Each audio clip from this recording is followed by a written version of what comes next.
remember that this is the morning of the third day, and I shall rise again.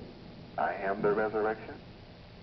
All of prophecy tells you that I shall rise again. It's all about that. Luke chapter 2, verse 34. No doubt about it. Again, I love you forever, bless you forever. I remind you once again, my associates are children of the light. That just brings laughter to my heart, to my soul, to realize that at last I have those of you that love peace. And I only want to be in the presence of those of you that love peace. I love you forever. Shalom Aleichem.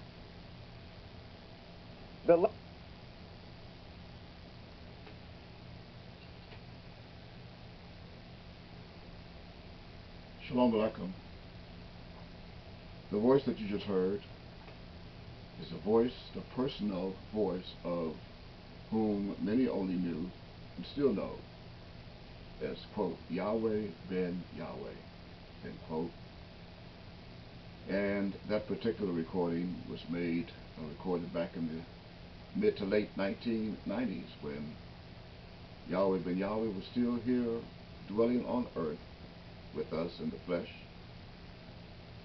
However, many could not hear the recording because they were still sleeping the dust of the earth, which is why we brought it to your attention today. As you heard Judith Walhe say in that recording, as I quote, I shall rise again, end quote. And realizing that we who are the servants, the children, the disciples, the followers, the believers of Yahweh ben Yahweh, we stand firm on that promise that he shall rise again. In fact, he has. And I say to you, as one of his servants, Shalom Aleichem. Shalom Aleichem from the Celestial Lodge. I say Shalom Aleichem to my own people of Yehuda and of Israel, and welcome. I welcome you to the only nation in existence that beholds a motto bar none, and that motto, which is our motto is one God, one mind, one love, and one action. And we are all for one and one for all. We are also one for all and all for one. And we want for our own Hebrew Israelite brothers and sisters, our ox and our coats, what we of the Lodge want for ourselves. And that includes a bowl that sits upon the top of a candlestick, all of gold. And in that bowl is called man, mem nusofi, manna today, by the theologians of the world. And we are here to feed that manna to my people, the people of Yehuda, Judah, and to the nation, the rest of the 11 tribes of Israel. Praise Yahweh. We want for our Hebrew nation of Yahweh, Yehuda, Yahweh, and Israel, what we want for ourselves, and we will stand firm on that promise until it is complete. I also greet those in our land in the Middle East. Today it's called the Middle East. I greet those who invaded our land as early as the year known as 70 AD. I greet you in the Middle East with hell, as I always greet you. I've greeted you with hell in the past, I'm greeting you with hell today. I'm greeting you prophetical trespassers who invaded our land called Israel today. Those who call themselves Israelis, and those who call themselves Jews, Orthodox or created, I greet you with hell. Those who have taken over our land by burglarizing our palaces in Palestine, walking through the window and climbing through the windows of Israel in Gaza, climbing through the rooftop of Tel Aviv, and in the basements of Jerusalem, Bethlehem, and Jordan. those who took over Judea as if it was their land, and now call themselves Jews, as they continue to lick the dust of the earth with the nasty and filthy feet of their prime minister walks today. Even as a result of the mire that I placed in the street, and that is, of course, Benjamin Netanyahu, I greet you with hell. Hello to you and your people. I say that to say this as I utter our motto to you, you Israelis, you Jews over in the Middle East. I say that to you in our own language, which is Hebrew, and that is Echad Elohim, Echad Lebab, Echad Ahab, Wav, Echad Alelah. As I also greet you in Hebrew, as I introduce myself to you, my soul, I am the soul who I'm greeting you today, that is back. And as I address you and you, your people in the Middle East,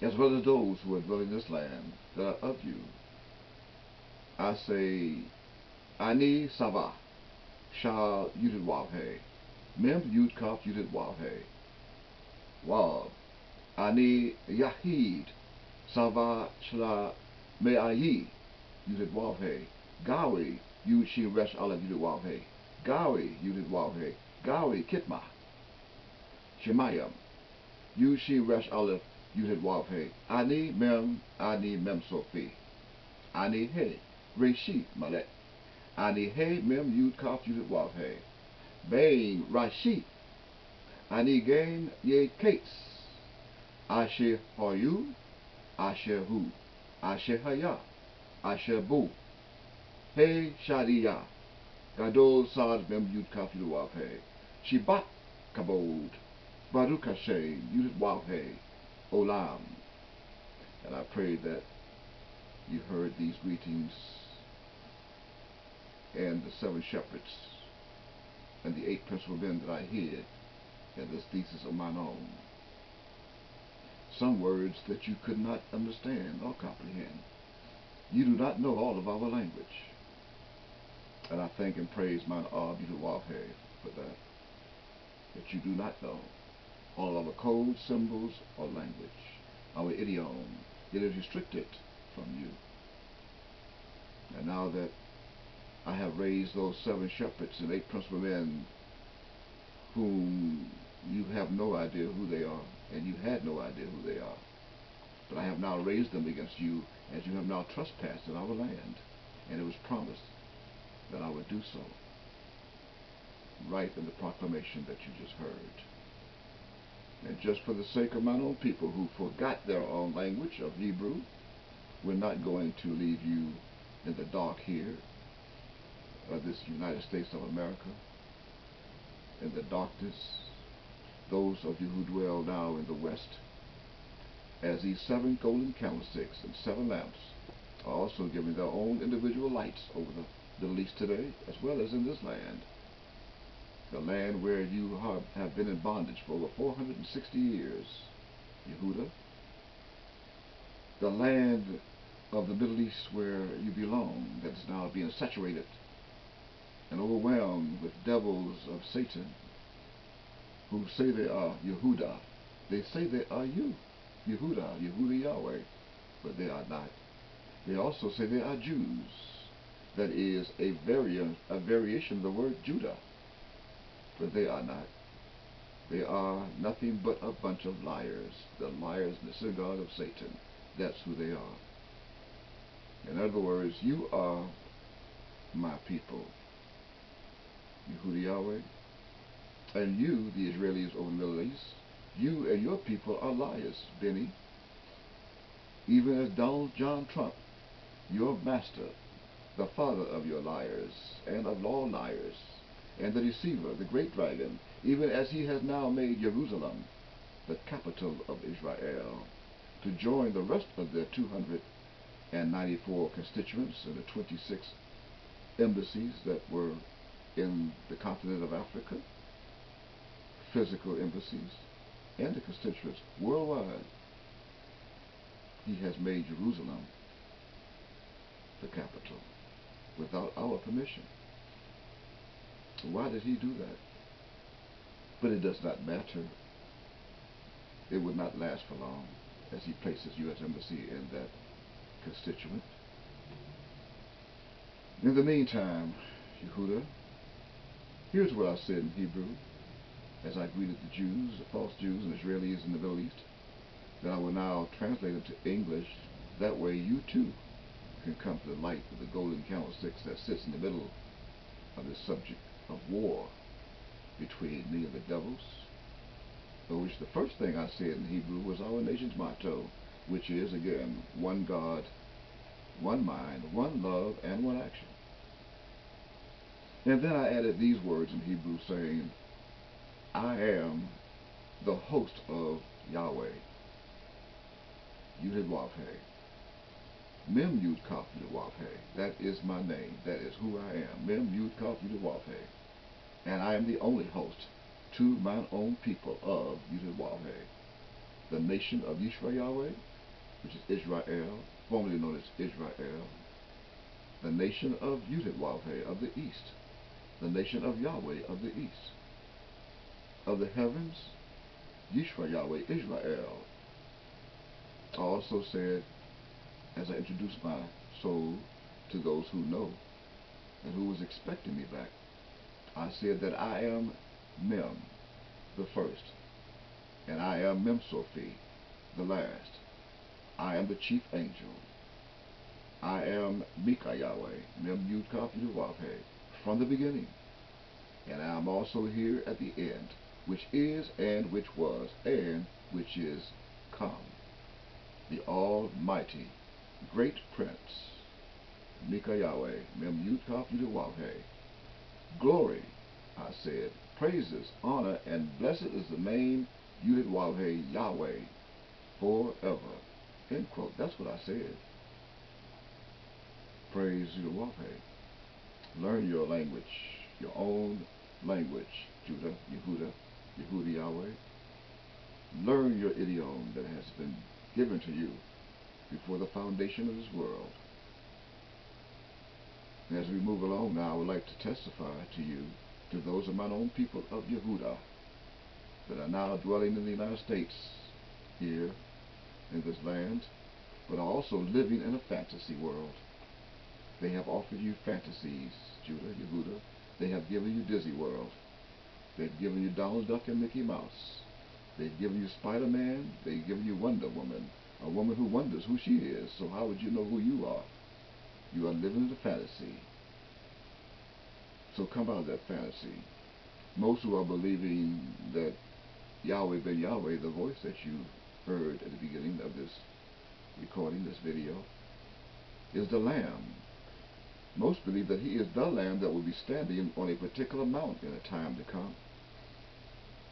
In fact, they have all kinds of thoughts of how Yud Wav He and his Christ would come today. And just in case you do not know what a fantasy is, well, according to most English dictionaries online that you can grab hold to, free of charge, a fantasy is defined as the faculty of activating or an activity of imagining things in your mind, especially things that are impossible or improbable. That's a fantasy. You, in other words, you are in the faculty of state of mind of believing an imaginable thing that will never happen, especially things that are impossible or even improbable. In fact, the Cambridge Dictionary that I also have a copy of, it says that a fantasy is a pleasant but unlikely situation that you enjoy thinking about. So what are you thinking about? What is your thought of how the Christ would come? In a cloud with a body weight of over a pound? And most fowls do not weigh a pound, and yet they can fly in the and not even in the cloud. They can't reach that high in altitude without suffocating. So how is your thinking, the situation that you enjoy thinking about in fantasy, or the activity of thinking in such a way that you believe that the Christ will come in walking on water, walking on water, walking on water. Imagine that. But on the other hand, we ask you to come to reality. Come back to reality. And reality is defined as the world or state of things as they actually exist, as opposed to an idealistic or notional idea of them, as we just demonstrated and gave you the definition of fantasy. So come back to reality. Come back to the quality and the state of being real, of what is real. And come out of that dizzy world of Mickey Mouse, Donald Duck, Spider-Man, Superman, Wonder Woman, the Incredible Hulk. Come out of the Nintendo games, PS4 games. Come out of those games and come back to your Father, Yahweh. And just for the record, this recording video is a supplement of our last night's telestudy of session number 312. And this is now the middle of the 24th day of the 5th month of the solar calendar year known as 6021. It is also known as the morning of Thursday, August the 2nd, 2018 of the lunar cycle calendar. Now, our purpose of why we come to the planet Earth today and why I have come to you on this video from the Celestial Lodge to address all the clergies. I've come to address all of the clergies around the world and in the world and on the earth. Those who wears a clerical collar around their necks, no matter what color, white, purple, blue, green, it doesn't matter. If you are a clergy and you are wearing a clerical collar around your neck, even as you sleep at night, even if you do not wear one, and you fit the title of a clergyman or woman, I am addressing you. I'm also addressing the false prophets who wear filthy lucre around their bodies as they're being paid by the people who love them. I'm addressing all devils that are lurking on this planet that are wearing out the minds of the saints of Yahweh with the deceitful lies of Great Britain and of Rome, of the Vatican, of the Pope and his bishops, also of the Great Dragon. The deceitful lies of the Great Dragon, their daddy. I mean, you know who he is. All who tried unsuccessfully to decipher the book called, quote, Revelation, end quote, of the King James Version Holy Bible's 1611 Authorized Edition. You cannot decipher that book. They tried, but they cannot. They even tried to translate it from the original Hebrew. And those 7 elders that were hired to do so of King James 1 were not successful. The book was sealed. How would they know? And now with that said, I have in my possession one of many books, one of many, that were written by the fingers of Yahweh, as many only know, still know as Yahweh Beit Nusofi, Yahweh, Yahweh ben Yahweh. This book, again, this book was written by the very fingers of Yahweh, Yahweh ben Yahweh himself, and it is titled An Introduction to Hebrew, the Language of God, Yahweh, and it bears the original copyright of 1993 and revised in 1998. And on page 18 of this book, this very book, on page 18 begins a series of 50 appellations, 50 that Yahweh placed in this book of himself. And in the beginning of this book, here on page, it goes, the appellations goes from 18 to 29. Again, that's from 18, from page 18 to 29, 50 appellations. In the beginning of this book, Yudhidwaf had placed a photo image of himself so you can see him in the flesh of what he looked like in a terrestrial body. To the bottom of his image that he placed in all of his books in the beginning, he introduces himself and announces to the planet Earth who he is. As I quote, it says, as he wrote, Shalom Aleichem. I am the Grand Master of the Sustralage, comma, Architect of the Universe, comma, the Blessed and Only Potentate, comma, and I am the founder of the nation of Yudhidwavhe, true holiness and righteousness, the kingdom of Shalom, comma, which is the most powerful knowledge of peace in existence, end quote. And as you heard me quote just now, Yudhidwavhe himself says to the whole planet that he is the architect of the universe, and should you not have the opportunity to have studied architect, an architect is known as a person who drafts a blueprint, but in this case a black print, before the structure is built. That means that the very man whom you thought was an ordinary man, who dwelt among us here in the flesh, who dwelt here on earth for 72 years before he ascended, he was the one, and is the one, who drafted the universe before it was even built. And that includes the sun, the moon, the stars of galaxies, in galaxies that you've seen and unseen, and all the planets that you see in this galaxy. Yudhidwavhe drafted that before he built them. Praise Yudhidwavhe. Make that clear. We pray that you can comprehend what I just revealed to some and share with others. I also reminded a few more. Praise Yudhidwavhe. Now I said that to say this, that in this same book,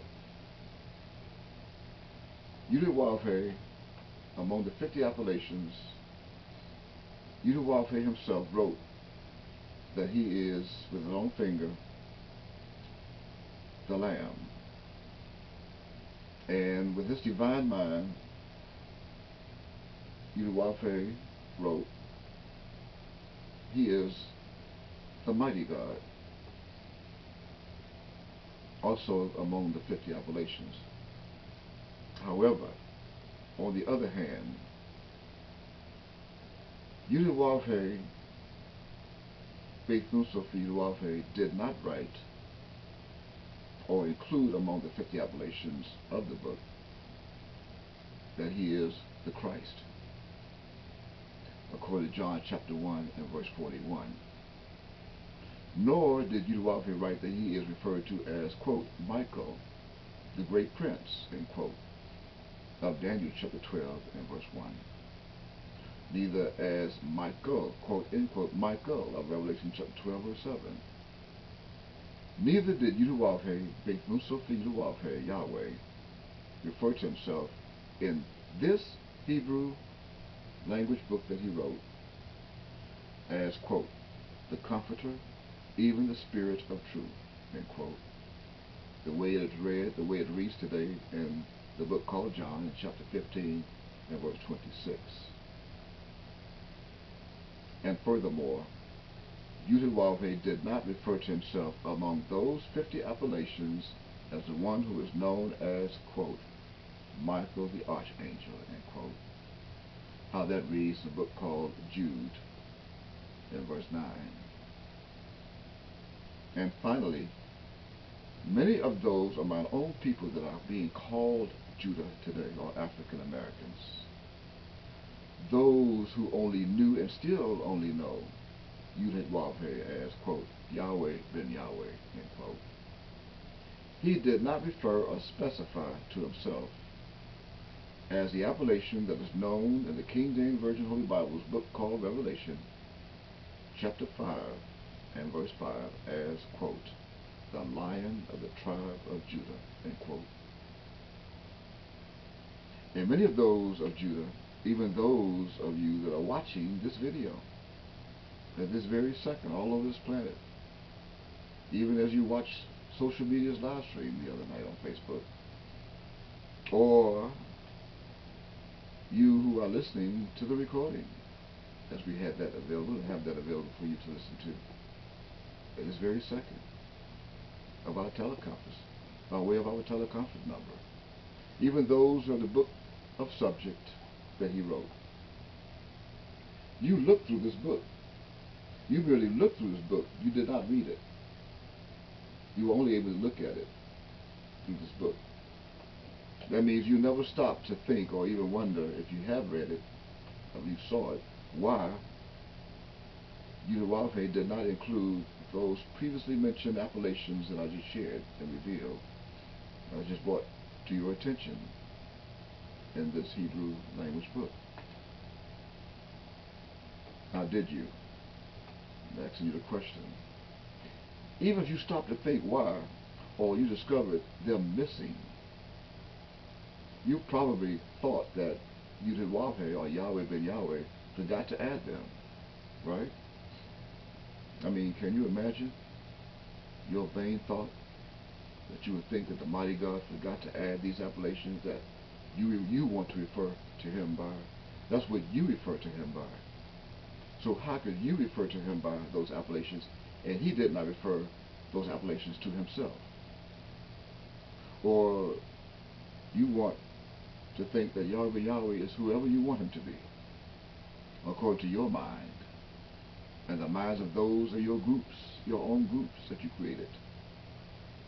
In fact, even if you did notice the omission of these subjective appellations that I just mentioned, you never wondered why they were not added, and you never stopped to think that perhaps those appellations are referring to another Another celestial figurehead from the Ancestral Lodge that was with Yudawalhe or Yahweh ben Yahweh from the very beginning.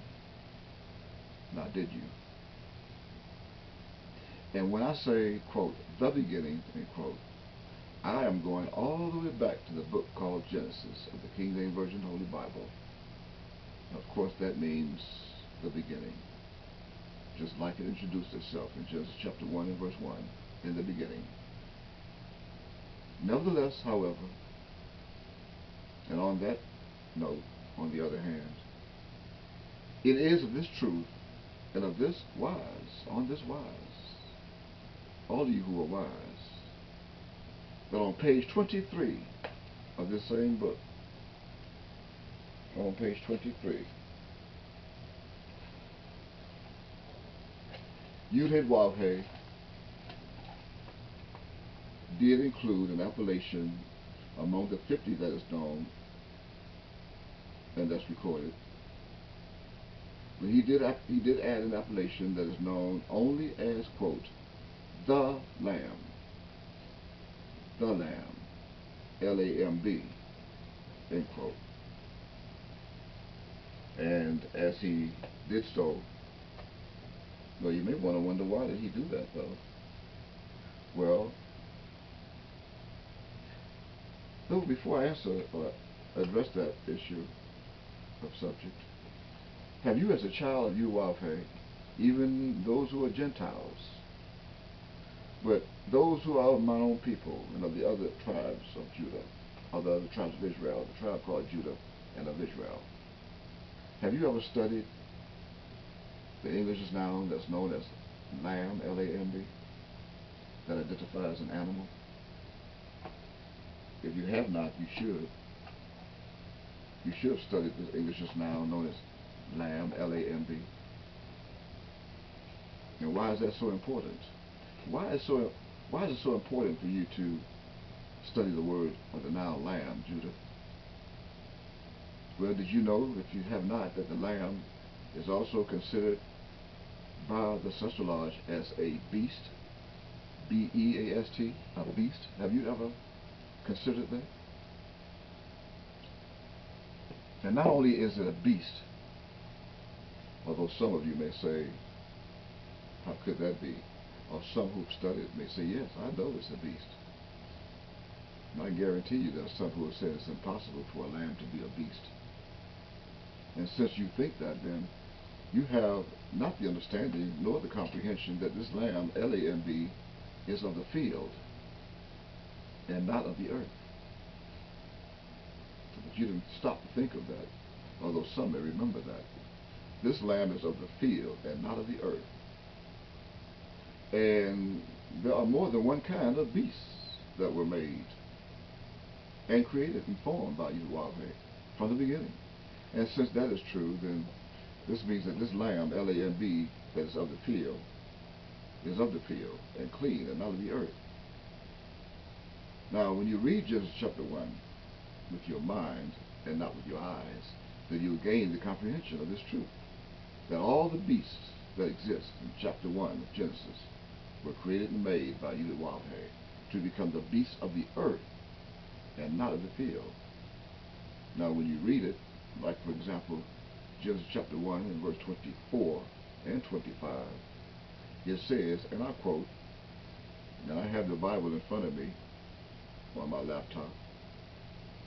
It says, and I quote, and the Lord, Yahweh, said, let the earth bring forth the living creature after his kind, cattle and creeping thing and beast of the earth after his kind.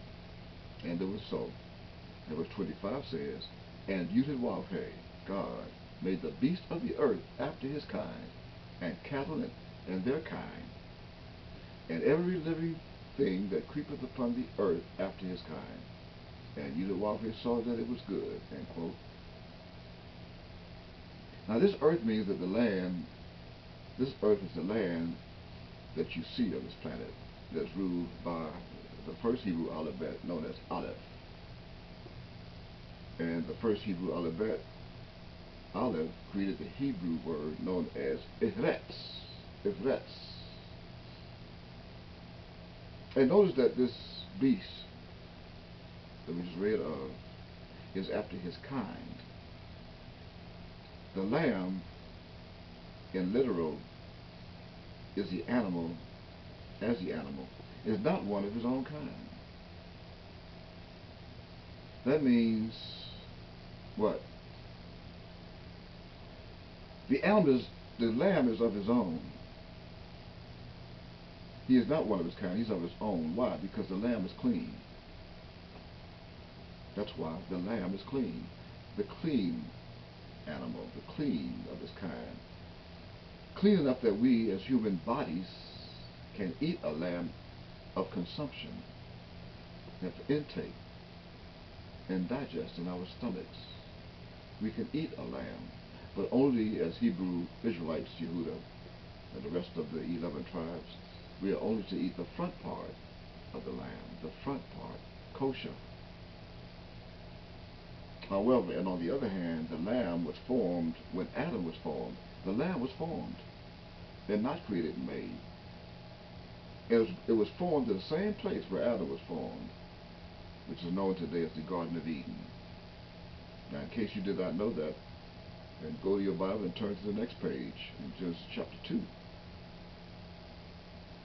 And when you do, when you read verses 7 and 8, in fact, verse 7 says, and I quote, and the Lord, Yahweh, God, formed man of the dust of the ground and breathed into his nostrils the breath of life, and man became a living soul. And in verse 8 it says, and Yahweh, God, planted a garden eastward in Eden, and there he put the man whom he had formed. Now the lamb was part of this formation with Adam, and that is proven down in verse 19 and 20.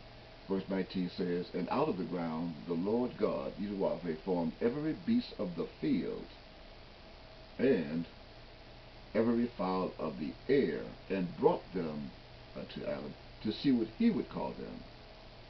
And whatsoever Adam called every living creature, that was the name thereof. And I guarantee you, Adam did not name it a lamb, especially with a vowel.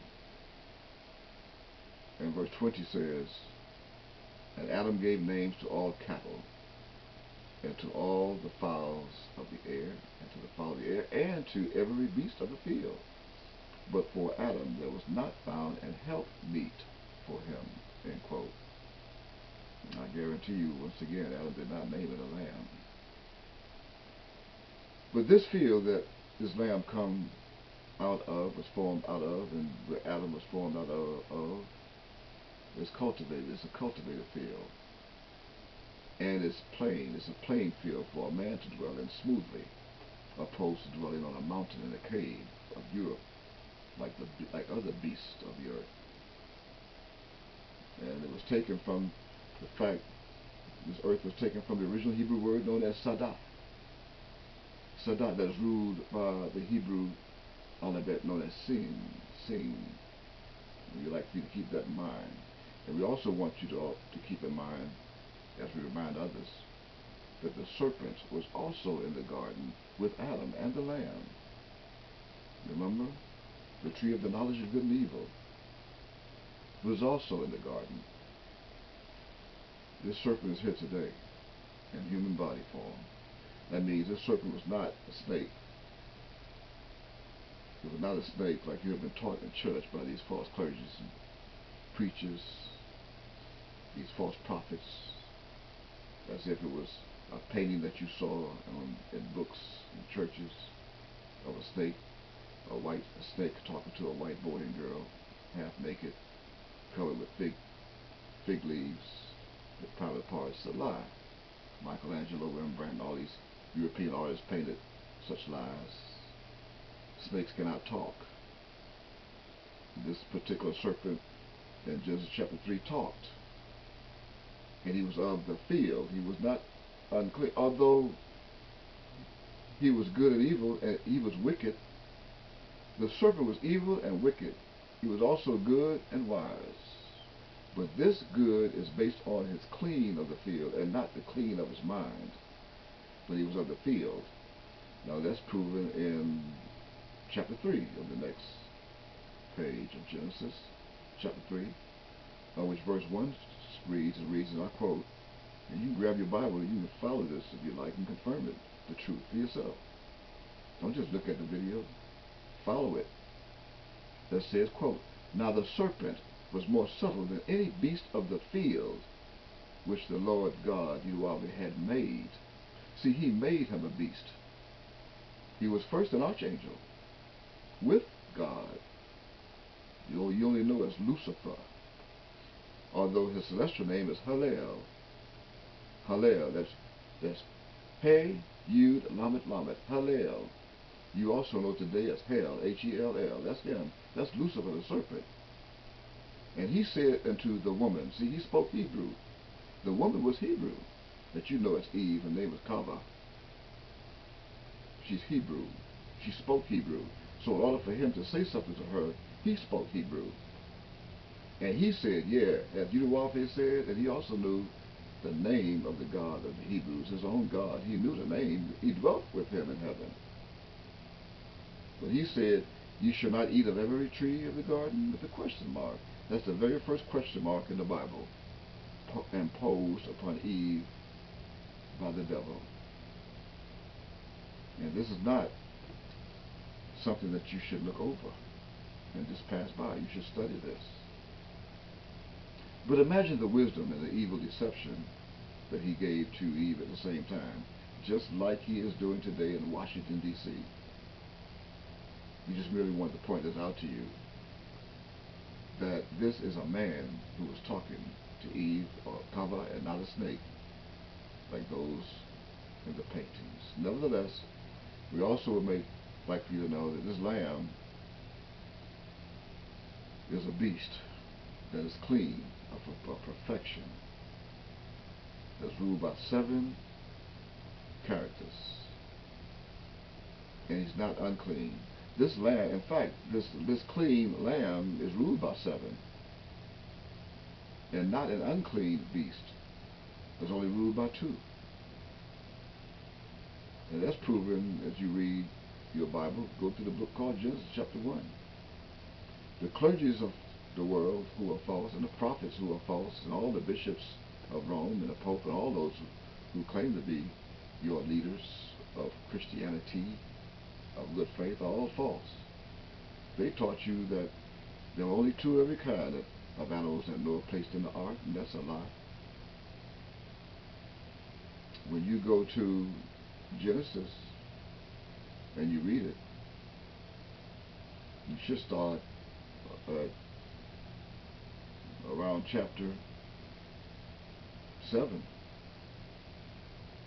Now, when you go to Genesis chapter 7 and you read that, you'll see that there were sevens of the clean by sevens, male and female by sevens. In fact, you should know the difference between clean and unclean. I'm speaking out of my own people called Judah. You were charged, it's a commandment.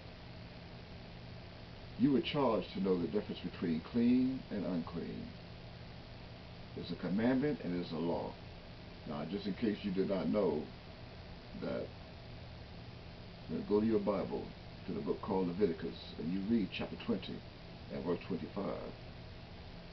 And for those who do not have a Bible handy, I'm going to read that for you. I'm going to quote from the same Bible, King James Version, 1611 Authorized Edition, on which Leviticus chapter 20 and verse 25 says, quote, "Ye shall therefore put difference between clean beasts and unclean, and between unclean fowls and clean. And ye shall not make your souls abominable by beast, or by fowl, or by any manner of living thing that creepeth on the ground, which I have separated from you as unclean." End quote. Are you shocked? And where did Deuteronomy separate them? Back in chapter 1. So go back to chapter 1 and look at verses 29 and 30. Of which verse 29 says, "And Deuteronomy said, Behold," as I'm quoting, "I have given you every herb bearing seed, which is upon the face of all the earth, and every tree, and the which is the fruit of a tree, yielding seed. To you it shall be for meat." M-E-A-T. Verse 30 says, "And to every beast of the earth, and to every fowl of the air, and to everything that creepeth upon the earth, wherein there is life, I have given every green herb for meat." And it was so, end quote. That means you should know the difference between the clean and unclean, since he gave it to you, Judah, Israel. This is a law that's perfect. In fact, the law is so perfect until it makes the wise of my people simple, according to Psalm chapter 19, verse 7, even comes with a testimony. Why else do you think Noah was told to separate the clean by sevens from the unclean by two? Again, you can look at that. It's found in Genesis chapter 7, beginning at verse 1. So read that on your own. In the meantime, as you know, the earth was destroyed by water. In fact, when you read Genesis chapter 7, verse 4, as I quote, it says, "For yet 7 days I will cause it to rain upon the earth 40 days and 40 nights." End quote. And I'll pause for a moment. I want to bring to your attention that this 40 of the English numerics, it became at this time the timekeeper of days and nights of this promise of Deuteronomy, as well as the celestial order of Deuteronomy that was given to Noah. This 40 is also ruled by the 13th Hebrew alphabet known as Mem. The number value of Mem is 40. Mem is also the god of the celestial lodge that rules water, H2O. Mem is a lowercase god. Deuteronomy is the uppercase god, all caps. And there are many gods of the celestial lodge. Have you not been told that ye are gods, Yehu, Yahweh, and Israel? Anyway, this is why Deuteronomy used 40 and his water to bring about this flood of waters to destroy the earth, just like Mem is doing today. All across this planet, Mem is destroying this earth with water and floods. All nations are discovering this, and they are experiencing this. Nonetheless, this 40 is also connected to a particular lamb. A particular lamb. Also is connected to the lamb. And they were both sealed in Revelation, the book called Revelation. But this particular lamb was sealed in Revelation chapter 14 and verse 1, as the lamb was sealed in Revelation chapter 5 verse 12 for a reason. And with that set of numbers and numerics that sits in the middle, so does 40 in Revelation chapter 14 and verse 1. And the lamb that we will get to in just a moment will be the one in question that was sealed, whom many have now misconstrued to be one standing on a mountain, some type of mountain called Zion with an S. Anyway, as we continue to read the rest of Genesis chapter 7 and verse 4, it says, "And every living substance that I have made will I destroy from off the face of the earth," end quote, in the verse 4. Now you see how serious it was of that flood, and why it was so important to put 7 clean animals, male and female, in that ark, which include the lamb. And Noah was obedient when you read verse 5. He did it. He did all that was commanded for him to do. Anyway, we know the history now of what happened to this earth with the flood after 40 days, and how 7 male lambs and 7 female lambs were spared. 7, a total of 14. However, 4 of those male lambs were taken in symbolic, and they were sealed in prophecy as symbols to become known only as, quote, the 4 beasts of Revelation, end quote. As 4 of the other beasts that are unclean were used as symbolic in the same scrolls of Revelation, of Yohanan, as well as in the scrolls of Daniel, or Daniel as others may say. They were used as unclean beasts. 4. But 7 are clean, and 4 of the 7 were used. And you were charged, my people, and all those of the earth were charged to study that. For my people of Judah, you were charged to study the 4 and a particular 20,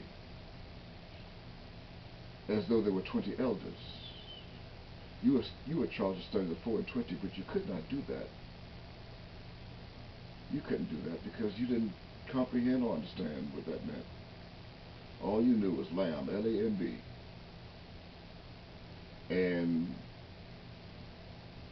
you now know why it was so important for you to at least try to study that.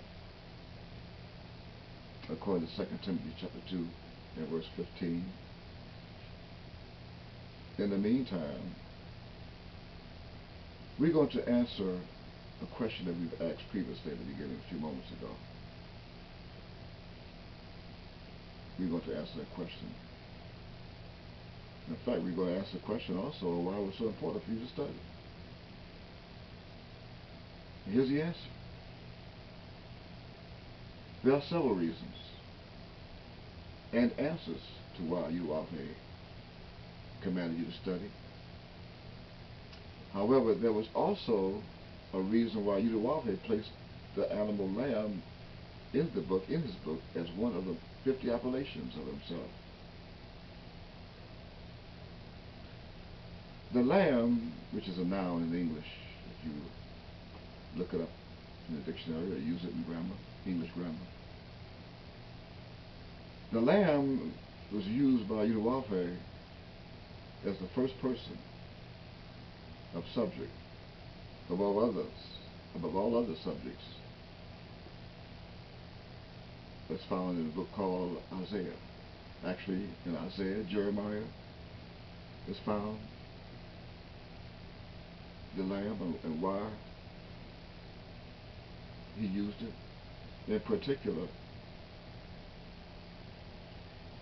Yahweh used this appellation to point out to the whole planet in order to fulfill a incident that has been fulfilled that occurred in Jeremiah chapter 11. Keep in mind that the lamb itself, the noun lamb, was printed in the Bible, King James Version, 105 times and appears in 98 verses. 94 of those verses of scriptures relates to the Old Testament, the books of the prophets. Only 4 of the New Testament.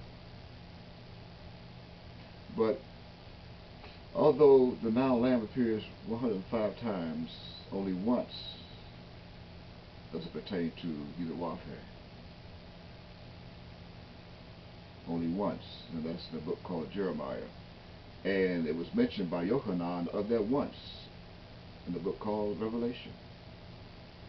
So when you go to the book called Jeremiah, chapter 11, begin at verse 9, you'll see why he used that, of which verse 9 says, and I quote, "And Yudawalpe said unto me," and that me is Jeremiah speaking, "A conspiracy is found among the men of Judah and among the inhabitants of Jerusalem."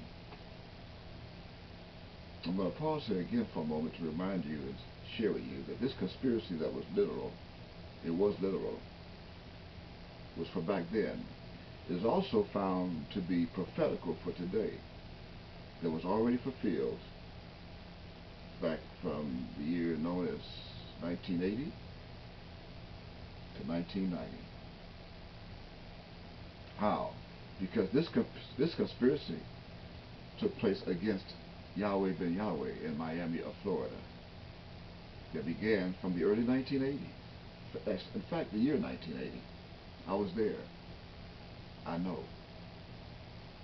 And I know the men of Judah who was there too, as well as the inhabitants of Jerusalem who were also there. And that's the rest of Judah that's in the same city here in the United States of America called Miami of Florida. And eventually this conspiracy that was against Moses, Israel at the time, Moses, Israel, from the beginning, that subsequently became only known as a result of Yahweh ben Yahweh, whom he manifested and revealed himself to be to the world. It subsequently became a result of his arrest by the U.S. federal government on November 7th, 1990. And the conspirators who were responsible are the same men of Judah that's being read here in Jeremiah chapter 11, that was around Yudawalpe in the temple, and those who were never around him in the temple, but were also men of Judah who lived and dwelt in the city. Now you can confirm that on the internet. That's not included in this agenda of video. But you would want to know, why did the men of Judah turn their backs on Yahweh ben Yahweh and those who followed him and were under his teachings and guidance? Well, the answer to that question, should you have that in mind, is in verse 10 of the same book called Jeremiah chapter 11, and that reads, and I quote again, "They are turned back unto the iniquities of their forefathers, which refused to hear my words.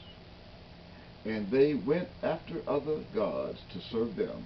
The house of Israel and the house of Judah have broken my covenant, which I made with their fathers." End quote. Now, it should be made only obvious to you by now that this is Yudawalpe talking to Jeremiah, Yirmiyahu. And he's also indicting, I-N-D-I-T-I-N-G, or dictating what Jeremiah should be writing at the same time.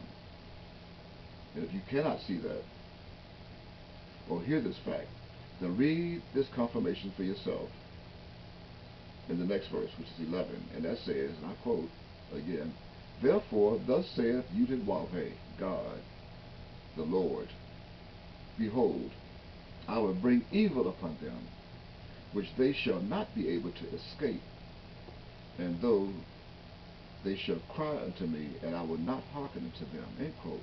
And you want to know why?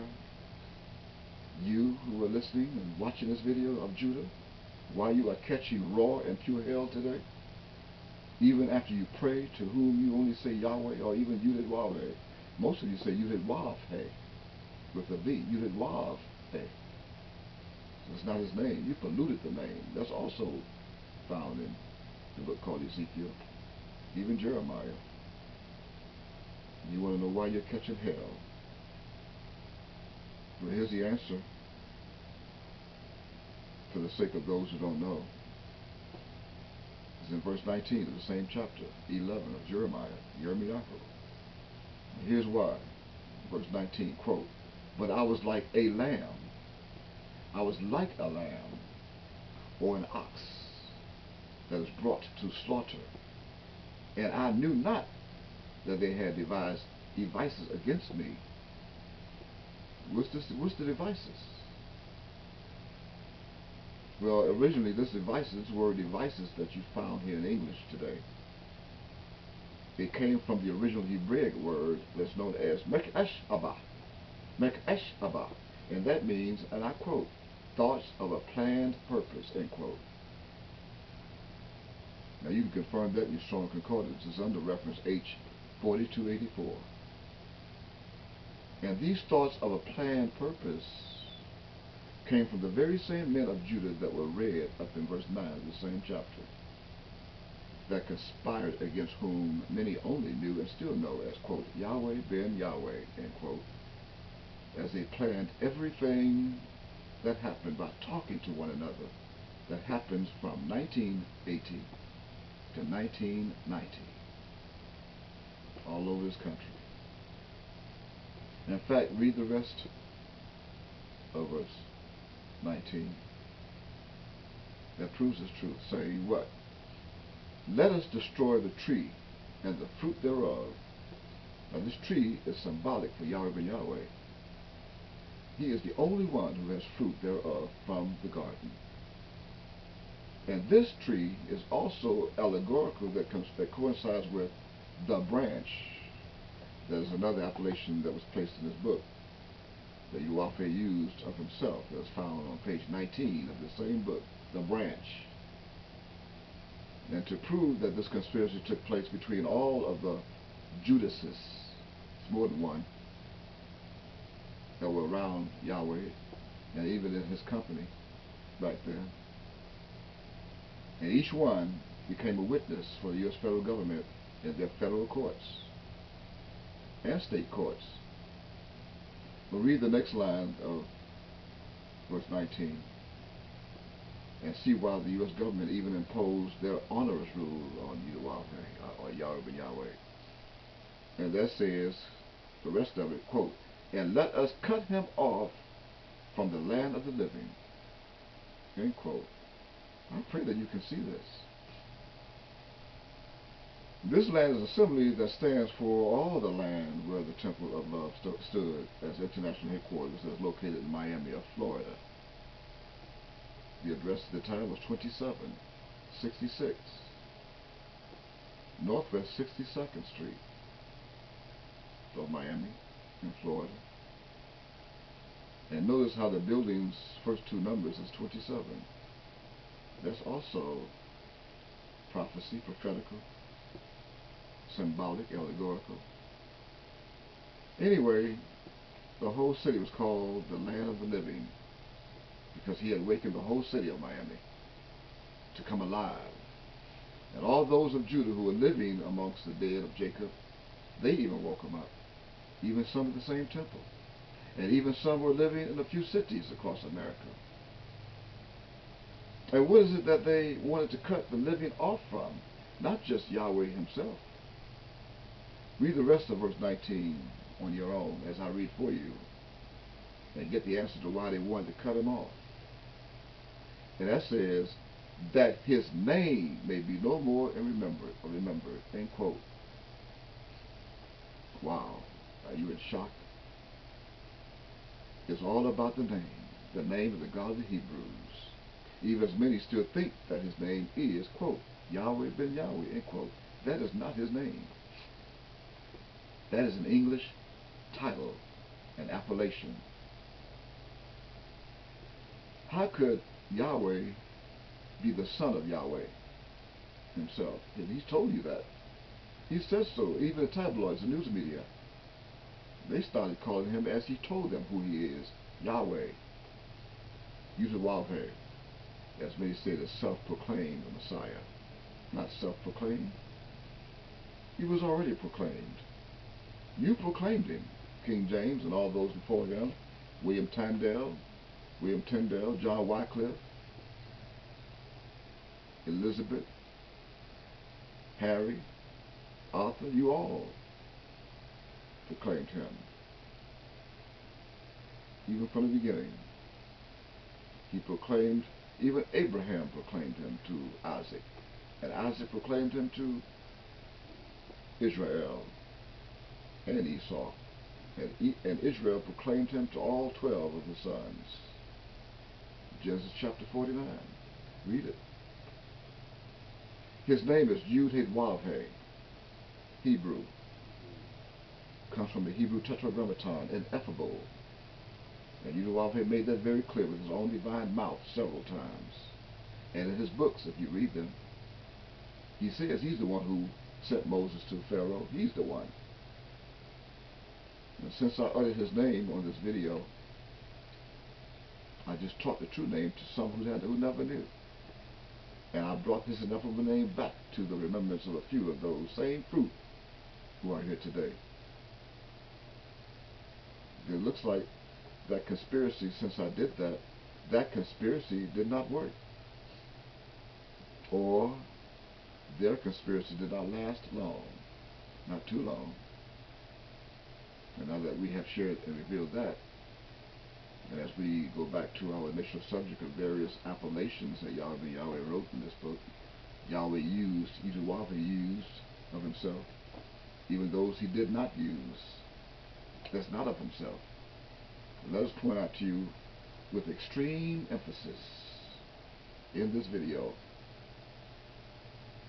that the appellation now revealed as Lamb, L-A-M-B, of this subject of this video is the only so-called animal or beast of the field that Yud-Heh-Wav-Heh used as an appellation among the 50 in his Hebrew language book, this one. And keeping in mind as a reminder that a lion is also an animal, a beast, is also an appellation of someone, as I make that extremely emphasized to you today. Now, Judah used to speak fluent Hebrew. In fact, Judah spoke, wrote, read, and comprehended fluent Hebrew.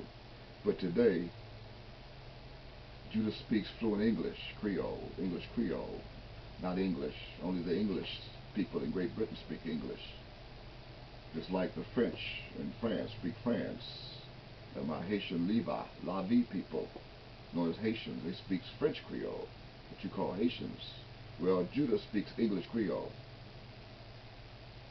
Because you always wonder why Judah says get off the floor, or close the door, or go to the bathroom, and wail over there. That's English Creole. But yet, those who can hear what I'm saying, they know what I just said. It's funny, I always thought a doe was a female deer. I thought Flo was short for Florence. And I don't know yet what a bathroom is, a bathroom. And I don't know how you got wail over there, but come from over there. Praise Yahweh. Anyway, I've said that to say, notwithstanding, however, and when I say that the lamb, L-A-M-B, is the only animal, then keep in mind that this also includes the lion of the tribe called Judah, that's in the book called Revelation. Is also an animal that Yud-Heh-Wav-Heh did not use, if we bring that back to your attention, as we mentioned a few moments ago. And this lion, however, is of the tribe of Judah. Then, if you thought that, as we broke that sad news to you, we're not going to apologize. You should have studied. And if you thought that, you were led to believe that falsely by the particular foundation that was created by Yahuwah. And you know who you are. Those who thought they knew. Nonetheless, Yahuwah is not the Lion of the tribe of Judah. How can he be? And be the God of Judah at the same time? And even so, Yahuwah merely used the lone animal known as, quote, the lamb, end quote, for a reason, to serve a purpose. And then he left a cross-reference as a reason why he used it of a scripture that refers to him as the Lamb for that purpose. And that's read in the book called Revelation in chapter 5. And he put that cross-reference right here in the book. It's on page 23 of the book. He used Revelation chapter 5, verse 12.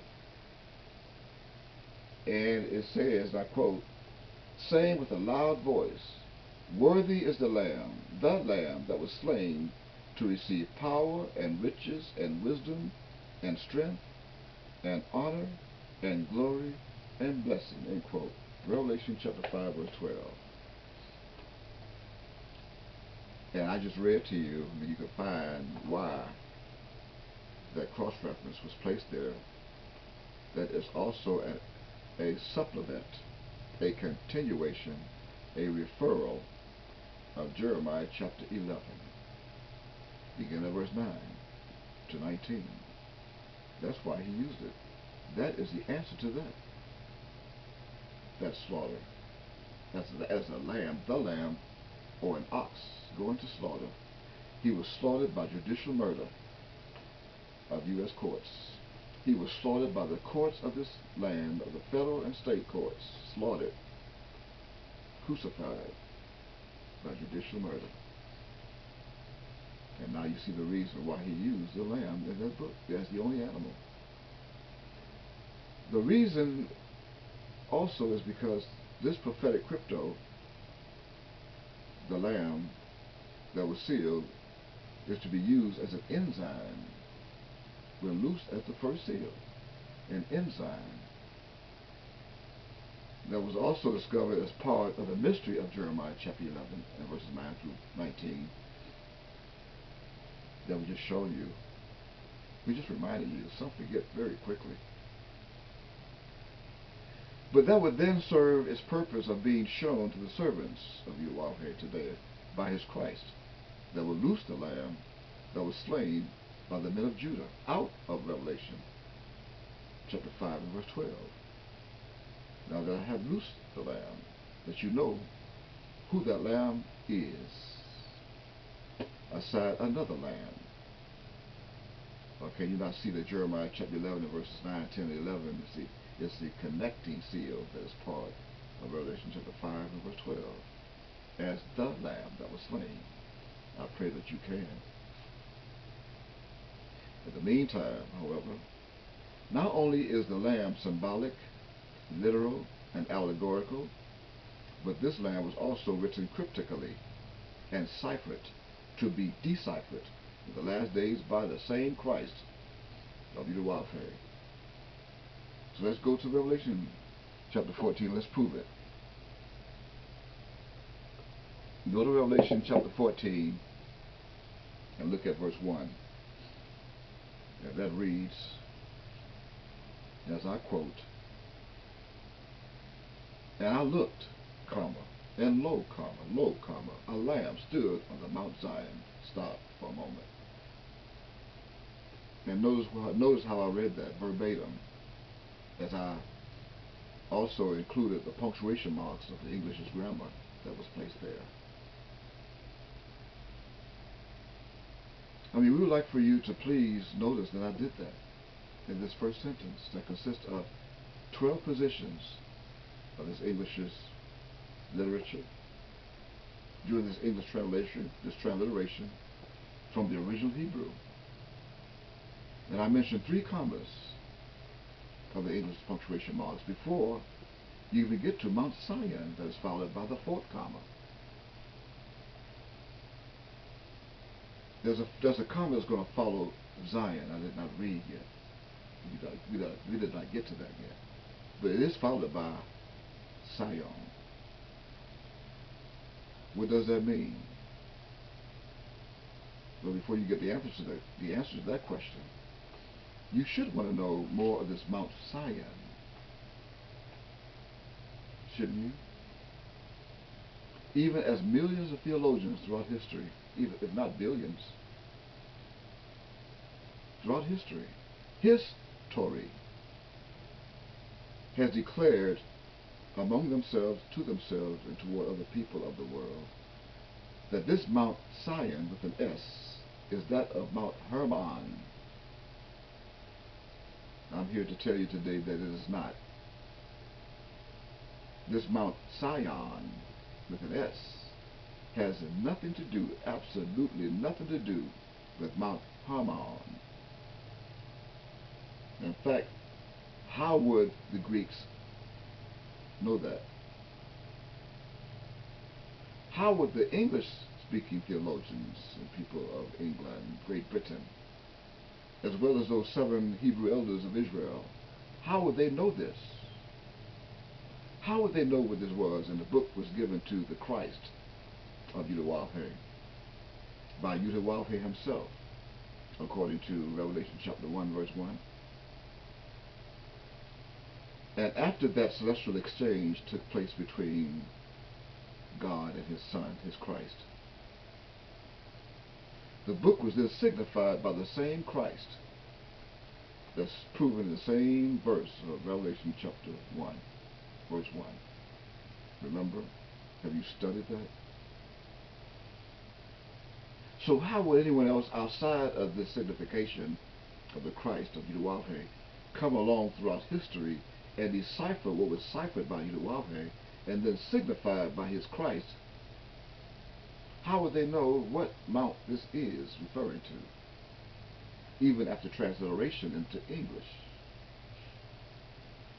And furthermore, what backs this truth is for you to take another look at the word mount, M-O-U-N-T, that has inside of it in English 2 vowels, the O and the U. Although you think the O is a vowel, the O is also a symbol that I used